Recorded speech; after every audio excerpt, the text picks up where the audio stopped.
नमस्कार प्यारे दोस्तों, मैं रंजीत मौर्य आप सभी का स्वागत करता हूं आपके अपने YouTube channel expert online classes में। दोस्तों आज हम लोग देखिए यहां पर लेक्चर नंबर IMED का लेक्चर नंबर 2 पढ़ रहे हैं। इससे पहले एक लेक्चर कंप्लीट हो गया। अगर आप लोग नहीं देखे हैं तो प्लीज़ वीडियो के प्लेलिस्ट में जाइए, देखिए वहाँ पर IMED for UPPCL JEE electrical के नाम से प्लेलिस्ट बनी हुई है, वहाँ पर ऑलरेडी प्रोवाइड है। और आज हम लोग देखिए सेकंड लेक्चर देख रहे हैं। अगर आप लोग चैनल पर नए हैं तो प्लीज़ वीडियो को लाइक कर लीजिए, चैनल को सब्सक्राइब कर लीजिए और बेल आइकन को प्रेस कर लीजिए, जिससे कोई भी वीडियो अपलोड किया तो प्रॉपर नोटिफिकेशन जाए। देखिए कंप्लीट होगा ना तो मैं सोच रहा हूँ पावर सिस्टम का 60 नोट्स बनाऊँ, आप लोग के लिए 60 नोट्स प्रोवाइड करूँ और काफ़ी कम समय में, जैसे मशीन का, ट्रांसफार्मर का, इंडक्शन मोटर का बताया हूँ, वैसे ही पावर सिस्टम का भी प्रोवाइड कराता हूँ आप लोग को। बाकी आप लोग चैनल पर बने रहिए, शेयर कीजिए। आइए हम लोग क्वेश्चन नंबर 26 देखते हैं। देखिए IIC स्टैंड फॉर, IIC का मतलब क्या होता है? देखिए स्टैंड फॉर क्या होता है? इंडियन इन्वेस्टमेंट सेंटर जो होता है। तो ऑप्शन नंबर सी इसका जो है वो करेक्ट है, इंडियन इन्वेस्टमेंट सेंटर होता है। तो ऑप्शन नंबर सी इसका जो है करेक्ट है IIC का। ये देखिए IIC जो है इसकी स्थापना 1960 में की गई थी और ये वित्त मंत्रालय के अधीन में होता है, अंडर में होता है। 1960 में इसकी स्थापना की गई थी और ये वित्त मंत्रालय के अंडर में होता है। आप लोग कमेंट करके बताइएगा कि इसमें जो है फाइनेंस मिनिस्टर हैं वो कौन है। आप लोग कमेंट करके जो बताइएगा इसको। देखिए फाइनेंस मिनिस्टर कौन है? तो IIC जो है इंडियन इन्वेस्टमेंट सेंटर होता है इसका full form. Option number C इसका जो है वो करेक्ट है। इसकी स्थापना 1960 में हुई थी। ठीक है, तो नेक्स्ट क्वेश्चन देखते हैं हम लोग। देखिए मैं कोशिश करता हूँ यार कि कम से कम समय में ज़्यादा क्वेश्चन का आप लोग को डिलीवर कर सकूँ। और अगर आप लोग को स्पीड थोड़ा ज़्यादा लगता है तो आप लोग कमेंट करके बताइए, मैं स्पीड थोड़ा कम कर दूँगा। बाकी कोई वो नहीं है। ICICI स्टैंड फॉर, मतलब ICICI देखिए एक बैंक होता है, तो इसका फुल फॉर्म जो होता है देखिए ICICI का, तो industrial credit and investment corporation of India होता है। तो ऑप्शन नंबर सी इसका जो है वो करेक्ट है यहाँ पर कि ICICI का फुल फॉर्म जो होता है industrial credit and investment corporation of India होता है, भारतीय औद्योगिक ऋण और निवेश निगम होता है। तो ऑप्शन नंबर सी इसका जो है करेक्ट है। देखिए ICICI एक तरह से बैंक है जो वित्तीय सेवाएं प्रदान करती है। इसकी स्थापना जो है 5 जनवरी 1994 को किया गया था। इसका मुख्यालय जो है ये मुंबई में है। इसकी स्थापना ICICI जो बैंक है इसकी स्थापना 5 जुलाई 1994 को हुआ था और इसका कार्यालय जो है वो मुंबई में है। ठीक है, इतना आप लोग ध्यान रखिएगा और ICICI का फुल फॉर्म याद रखिएगा। ठीक है, तो ऑप्शन नंबर सी इसका जो है वो करेक्ट है, industrial credit and investment corporation of India होता है। नेक्स्ट क्वेश्चन है क्वेश्चन नंबर 28 है। देखिए क्वेश्चन नंबर 28 में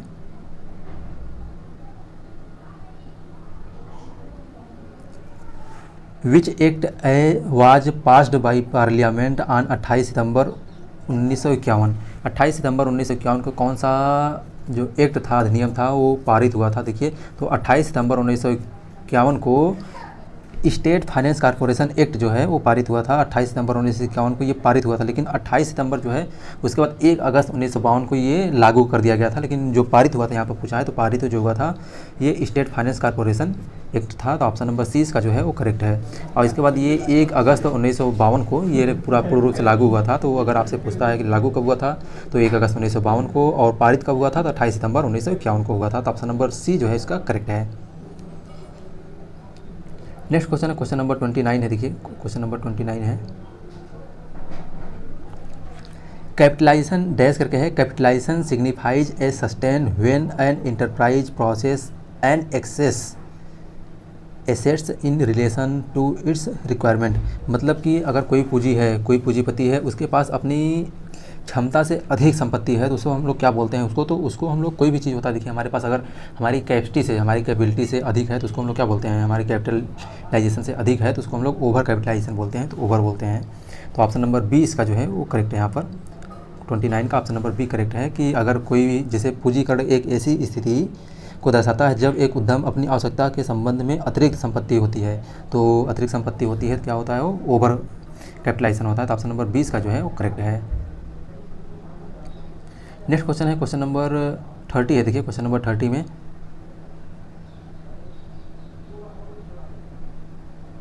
to split of the share of the enterprise is a remedial measure dash करके है कैपिटलाइजेशन। मतलब कि अगर आप जो आपका कोई इंटरप्राइजेज है वो अपने शेयर को क्या करता है? स्प्लिट करता है, बांटता है, तो उसको हम लोग क्या बोलते हैं? अगर कोई भी चीज़ आप बांट देते हैं तो क्या होता है? वो कम हो जाती है चीज़ें, तो अंडर कैपिटलाइजेशन के अंतर्गत आता है। देखिए उद्यम के शेयरों को विभाजित करना किसके अंतर्गत आता है, तो ये अंडर कैपिटलाइजेशन के अंतर्गत आता है। तो ऑप्शन नंबर 20 का जो है वो करेक्ट है। नेक्स्ट क्वेश्चन है क्वेश्चन नंबर 31 है। देखिए क्वेश्चन नंबर 31 में, क्वेश्चन नंबर 31 में क्या है, देखिए the small sector was classified into 3 categories by IRP 1977। IRP 1977 के अंतर्गत जो स्मॉल सेक्टर होते हैं उनको 3 भाग में डिवाइड किया गया है। तो 3 भाग कौन कौन से हैं देखिए, तो cottage and house hold industries, large, देखिए यहाँ पर क्वेश्चन नंबर 31 जो है 31 में पूछा गया है कि जो कैपिटलाइजेशन करते हैं तो कैपिटलाइजेशन किस में होता है, cottage, household industry, tiny sector और स्मॉल स्केल इंडस्ट्री होती है। तो ऑप्शन नंबर ए जो है इसका देखिए वो करेक्ट है यहाँ पर, कि जो IRP 1977 है इसके अंतर्गत जो स्मॉल सेक्टर के इंडस्ट्रीज होते हैं उसको हम 3 भाग में डिवाइड करते हैं। तो 3 श्रेणी में कौन कौन सा होता है देखिए, cottage and household industry, tiny sector, small industry जो मतलब कि कुटीर और घरेलू उद्योग, लघु उद्योग और लघु माप उद्योग होते हैं। तो ऑप्शन नंबर ए इसका जो है वो करेक्ट है क्वेश्चन नंबर 31 का। ठीक है, देखिए यहाँ पर दिया गया है IPR 1977 द्वारा छोटे क्षेत्रों को निम्नलिखित 3 श्रेणियों में वर्गीकृत किया गया है। कौन सा होता है देखिए, लघु एवं कुटीर एवं घरेलू उद्योग, लघु उद्योग लघु सेक्टर में, और उसके बाद लघु माप उद्योग में होते हैं। क्वेश्चन नंबर 32 है। देखिए क्वेश्चन नंबर 32 में क्या है, on the basis of organisation setup the following are the type of industry E states.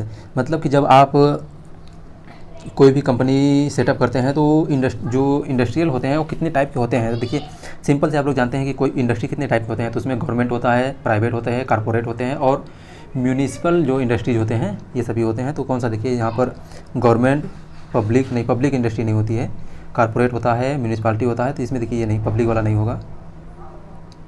इसके बाद जो है ऑप्शन नंबर बी जो है इसका देखिए वो करेक्ट है। ऑप्शन नंबर 20 का जो है वो करेक्ट है। गवर्नमेंट सेक्टर होते हैं, कोई इंडस्ट्री गवर्नमेंट सेक्टर होती है, प्राइवेट सेक्टर होती है, कॉर्पोरेटिव होती है और म्यूनिसिपल इंडस्ट्री होती है। तो ये सभी क्या है, सरकारी, निजी और सहकारी और नगर औद्योगिक संपदा के होते हैं ये सब। तो ऑप्शन नंबर 20 का जो है वो करेक्ट है कि कोई भी कंपनी जब हम स्टेट्स करते हैं, सेटअप करते हैं तो उसमें कुल 4 प्रकार के होते हैं। क्वेश्चन नंबर 33 है। देखिए क्वेश्चन नंबर 33 में, capitalisation is arranged from internal source refer to owner by own money is known as. अगर जो कैपिटलाइजेशन होता है देखिए पूंजी की व्यवस्था आंतरिक स्रोतों से की जाती है। जो हमारा मतलब पूंजी हम लोग कोई भी सेटअप प्लांट स्टार्ट करते हैं तो उसकी जो अरेंजमेंट करता है पैसे का, वो जो ऑनर होता है वो अपने पैसे से करता है। तो उसको क्या बोलते हैं, उसको हम लोग इक्विटी बोलते हैं। तो ऑप्शन नंबर देखिए यहाँ पर सी जो है वो करेक्ट है। नेक्स्ट क्वेश्चन है क्वेश्चन नंबर 34 है। देखिए क्वेश्चन नंबर 34 में डैश करके है, is usually done by a financial institution which besides making an analysis of cost and benefits of A proposed project assesses the project from the various aspects of an investment proposition before extending finance। मतलब कि आमतौर पर एक वित्तीय संस्थान द्वारा किया जाता है जो एक प्रस्तावित परियोजना की लागत और लाभों को एनालिसिस, जिसको विश्लेषण के अलावा वित्त का मतलब पैसे का जो है फाइनेंस को भी वो देखती है, और इससे पहले एक निवेश प्रस्तावित के विभिन्न पहलुओं की परियोजनाओं को आकलन करती है, उसको हम लोग क्या बोलते हैं। तो देखिए इसमें क्या है कि जैसे कि कोई भी कंपनी होती है तो अपना पैसा लगाती है, ठीक है, पैसा लगाती है तो उसमें क्या है कि जो फाइनेंस होता है पैसे के अलावा जो है एनालिसिस करने के अलावा लाभ जो होती है, प्रॉफिट होती है, उसके अलावा भी पैसे का जो मतलब वित्त जो पैसा होता है पैसे को देखती है, उसका एस्टिमेटिंग करती है, आकलन करती है। तो उसे हम लोग वो किसके अंतर्गत में आता है, तो वो प्रोजेक्ट अप्रेजल में आता है। देखिए प्रोजेक्ट अप्रेजल में आता है। तो ऑप्शन नंबर कौन सा इसका, देखिए ऑप्शन नंबर बी जो है इसका ये करेक्ट है कि ये प्रोजेक्ट अप्रेजल में आता है। तो ऑप्शन नंबर 20 का जो है वो करेक्ट है। क्वेश्चन नंबर 35 है। देखिए क्वेश्चन नंबर 35 में according to Peter F Drucker there are 3 kinds of opportunity. जो पीटर ड्रकल के अनुसार है अपॉर्चुनिटी कितने प्रकार के होते हैं, पीटर एफ ड्रकल के अनुसार अवसर जो है 3 प्रकार के होते हैं। कौन कौन से होते हैं, तो देखिए जो अवसर होते हैं वो एडिटिव होते हैं, कम्प्लीमेंट्री होते हैं और ब्रेक थ्रू होते हैं। तो यहाँ पर हम लोग देखते हैं। तो ऑप्शन नंबर सी इसका जो है वो करेक्ट है। देखिए यहाँ पर कि जो पीटर एफ ड्रकल के अनुसार जो अवसर होते हैं, अपॉर्चुनिटीज़ होती हैं, वो 3 प्रकार के होते हैं। तो एडिटिव होते हैं, कम्प्लीमेंट्री होते हैं और ब्रेक थ्रू होते हैं। तो ऑप्शन नंबर सी इसका जो है वो करेक्ट है।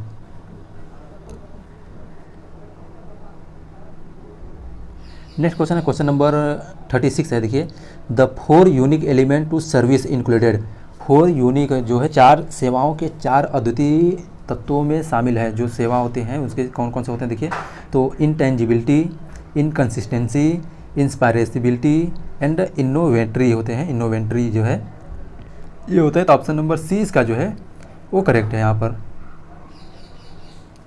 कि जो सेवा होते हैं यूनिक एलिमेंट ऑफ सर्विस के जो यूनिक एलिमेंट होते हैं 4 होते हैं। कौन कौन से हैं? इंटेंजिबिलिटी, इनकन्सिस्टेंसी, इनसेपरेटिबिलिटी और इनोवेटरी होती है। तो ऑप्शन नंबर सी इसका जो है वो करेक्ट है।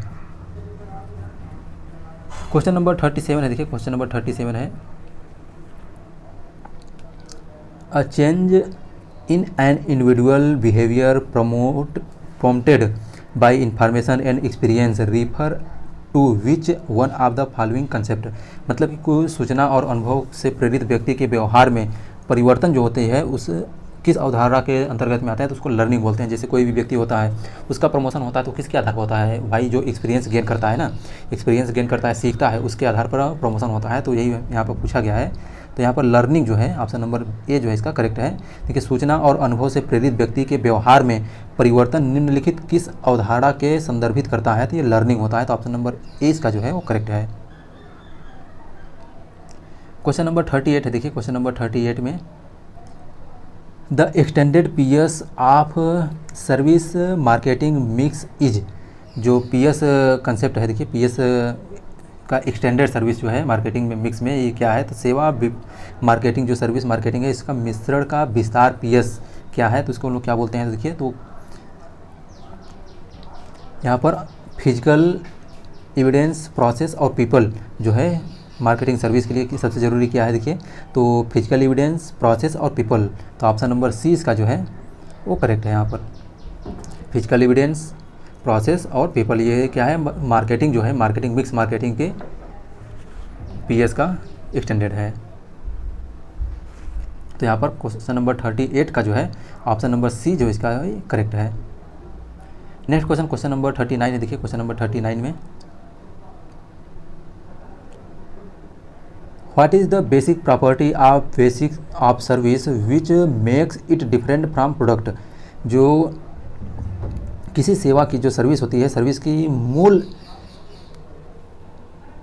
प्रॉपर्टी क्या होती है जो किसी उत्पाद से अलग बनाती है? तो उसकी क्या होती है? देखिए इंटेंजिबिलिटी जो होती है, इंटेंजिबिलिटी से हम लोग क्या करते हैं, कोई डिसाइड करते हैं कौन सा मटेरियल मतलब इसकी प्रॉपर्टी क्या है, दूसरे से अलग कैसे होती है। तो इंटेंजिबिलिटी के आधार पर हम लोग क्या करते हैं, इसको डिसाइड करते हैं।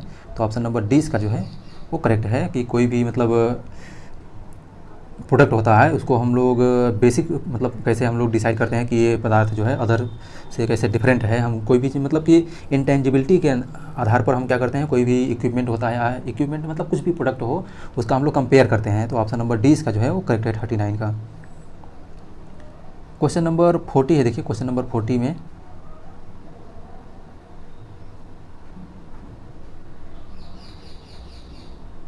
क्वेश्चन नंबर 40 में देखिए क्या है?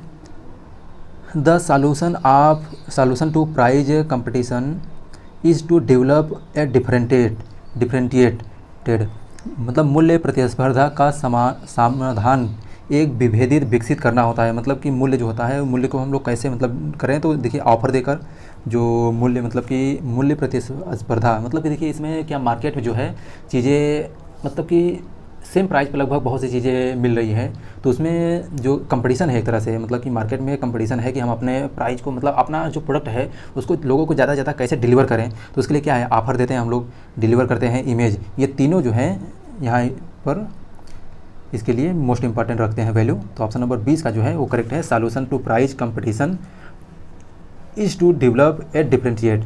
तो ये क्या करता है, डिफरेंशिएट करता है। तो ऑफर देकर, डिलीवरी करके और इमेज बना करके ये है। तो ऑप्शन नंबर 20 का जो है करेक्ट है। नेक्स्ट क्वेश्चन क्वेश्चन नंबर 41 है। देखिए क्वेश्चन नंबर 41 में buying good and service for further processing और for use in production process refer to which of the following markets. मतलब आगे की प्रक्रिया के लिए या उत्पादन प्रक्रिया में उपयोग के लिए सामान और सेवाओं को खरीदारी करना कौन से मार्केट में संदर्भित करता है, कौन सा मार्केट होता है। तो देखिए कोई भी चीज़ आप खरीदते हैं, खरीद के उसके बाद बेचते हैं या उत्पादन करते हैं, प्रोडक्शन करते हैं, तो किस में आता है, तो बिजनेस मार्केट में आता है। तो ऑप्शन नंबर सी इसका जो है वो करेक्ट है, यहाँ पर बिजनेस मार्केट होता है। तो ऑप्शन नंबर सी इसका जो क्वेश्चन नंबर 41 का ऑप्शन नंबर सी इसका करेक्ट है। ठीक है, नेक्स्ट क्वेश्चन है क्वेश्चन नंबर, देखिए क्वेश्चन नंबर 42 है। क्वेश्चन नंबर 42 में how do consumer respond to various marketing efforts to company may might use where is what is the starting point of buyer behaviour. जो कोई भी मतलब कि किसी कंपनी द्वारा उपयोग किए जा सकने वाले विभिन्न मार्केटिंग एफर्ट्स जो होते हैं कंज्यूमर को कैसे प्रतिक्रिया देते हैं, या खरीदारी के व्यवहार में प्रारंभिक बिंदु क्या होता है। तो हम लोग क्या करते हैं, देखिए कोई भी चीज़ होता है तो उसको हम लोग क्या करते हैं, प्रोत्साहन देते हैं, कहते हैं भैया ये खरीदिए, इस पर मतलब जैसे सुप्रिया से साबुन खरीदिए, सुप्रिया साबुन क्या है, 3 खरीदिए 1 फ्री, डब साबुन 5 खरीदिए 1 फ्री, ये सब क्या है, ये सब प्रोत्साहन बोलते हैं, इसको क्या बोलते हैं, प्रोत्साहन बोलते हैं। तो ऑप्शन नंबर डी इसका जो है देखिए वो करेक्ट है कि प्रोत्साहन मॉडल प्रक्रिया के द्वारा हम क्या करते हैं, चीज़ों को लोगों को खरीदारी के लिए लुभाते हैं। ठीक है, तो ऑप्शन नंबर डी इसका जो है वो करेक्ट है। क्वेश्चन नंबर 43 है, देखिए क्वेश्चन नंबर 43 में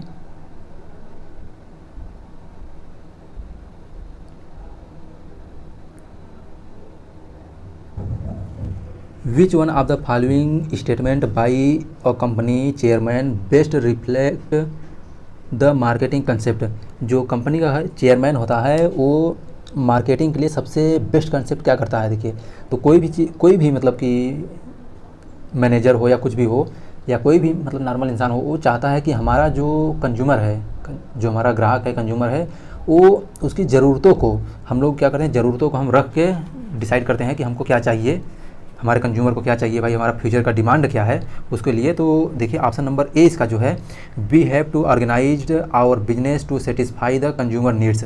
मतलब हमने अपने ग्राहकों की ज़रूरतों को पूरा करने के लिए अपना व्यवसाय स्थापित किया है। तो ऑप्शन नंबर ए इसका जो है देखिए वो करेक्ट है। कोई भी कंपनी जो है अगर अपना प्रोडक्ट बनाती है और वो कोशिश करती है कि भाई हमारे जो कंज्यूमर हैं वो सेटिस्फाई हो, कंपनी बना ही ले सामान लेकिन बिके ना, तो क्या मतलब है। तो इसलिए सबसे मतलब कि अच्छा संबंध कौन सा होता है, तो मार्केटिंग के लिए तो जो कंज्यूमर होते हैं, ग्राहक होते हैं, उनकी ज़रूरतों को पूरा करने के लिए स्थापित करते हैं। तो ऑप्शन नंबर ए इसका जो है वो करेक्ट है।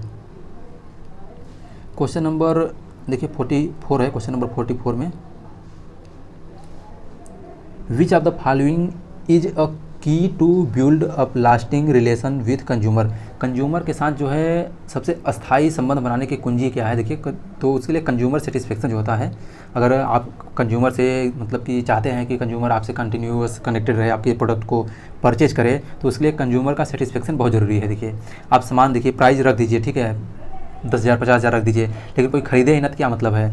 नीड रिकॉग्नाइजेशन तो नहीं, क्वालिटी का प्रोडक्ट बहुत अच्छा बना दीजिए लेकिन कंज्यूमर जो है सेटिस्फेक्शन ही ना हो तो उससे मतलब नहीं है। तो कंज्यूमर का जो ग्राहक है उसकी संतुष्टि बहुत ज़रूरी होता है। तो ऑप्शन नंबर सी इसका जो है देखिए वो करेक्ट है। कोई भी मतलब प्रोडक्ट आप बना रहे हैं, बिल्डअप कर रहे हैं, तो उसमें कंज्यूमर का सेटिस्फेक्शन जो है वो बहुत ज़रूरी होता है। क्वेश्चन नंबर 45 है, देखिए क्वेश्चन नंबर 45 में which of the following is not one of the 4 philosophies of marketing. निम्नलिखित है कौन सा 4 अवधारणाओं में से एक नहीं है। देखिए जो मार्केटिंग है, मार्केटिंग कंसेप्ट है, फिलॉसफी है, मार्केटिंग फिलॉसफी है, उसमें से 3 कंसेप्ट सही हैं, एक कंसेप्ट गलत है। इसमें कौन सा गलत है ये बताना है आपको। देखिए प्रोडक्ट ओरिएंटेशन, मार्केटिंग करने के लिए प्रोडक्ट का ओरिएंटेशन बहुत ज़रूरी है। सोशिएटल मार्केटिंग ओरिएंटेशन ये भी बहुत ज़रूरी है। सेल ओरिएंटेशन होना ये भी बहुत ज़रूरी है। देखिए प्रमोशन जो ओरिएंटेशन होता है, प्रमोशन ओरिएंटेशन ये मार्केटिंग से बिल्कुल नहीं है। तो यहाँ पर ऑप्शन नंबर डी इसका जो है वो करेक्ट है कि जो फिलॉसफी ऑफ मार्केटिंग है, 4 कंसेप्ट है, 4 कंसेप्ट में से प्रमोशन ओरिएंटेशन जो है ये नहीं है। तो ऑप्शन नंबर डी इसका जो है वो करेक्ट है क्वेश्चन नंबर 45 का।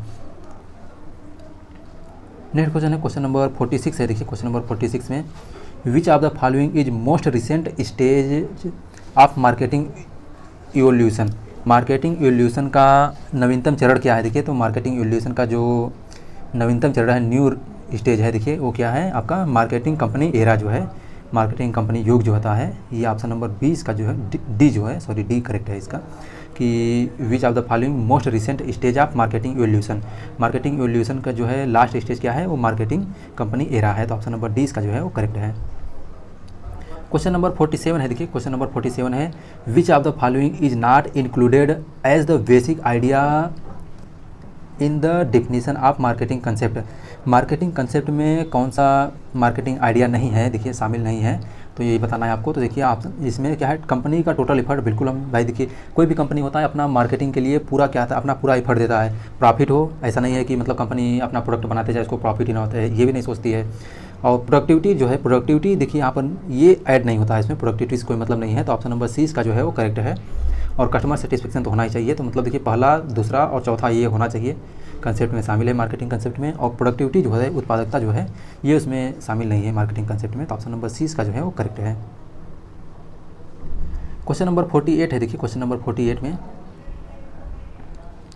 विच of the following is not include in the marketing management process used by the marketing manager to achieve its object. मतलब कि निम्नलिखित में से कौन सा अपने उद्देश्य को प्राप्त करने के लिए मार्केटिंग मैनेजमेंट द्वारा उपयोग की जाने वाली मार्केटिंग मैनेजमेंट प्रक्रिया में शामिल नहीं है। तो मार्केटिंग मैनेजमेंट प्रक्रिया में कौन सा शामिल नहीं है, देखिए प्लानिंग, मार्केटिंग, सर्विस एक्टिविटी नहीं। तो ऑप्शन नंबर डी इसका जो है, बी जो है इसका करेक्ट है कि raising fund to finance the marketing project.